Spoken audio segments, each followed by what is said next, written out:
Magandang gabi sa atin lahat mga kapren. Ito mga kapren, mag-iyok ko ng mga manok. Ito ang aking ingredients, sinaunang ingredients mga kapren. Nagawa lang sa toyo at mantika, bawang, paminta. Ayan ang aking ingredients mga kapren.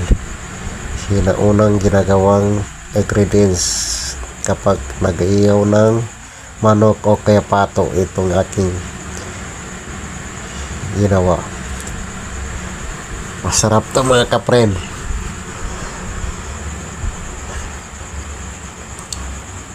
Kita niyo mga kapren, mabango. Sa bawang paminta pa lang mga kapren, mabango na siya. Yan mga kapren, masarap to mga kapren. Hindi sa nagsawa tayo sa ibang mga lechon manok, sa ibang ingredients na ginagawa nila, pero ito mga kapren, sinaunang ingredients na ginagawa ko. Ito lang para ibang lasa naman ating malasahan. Kaya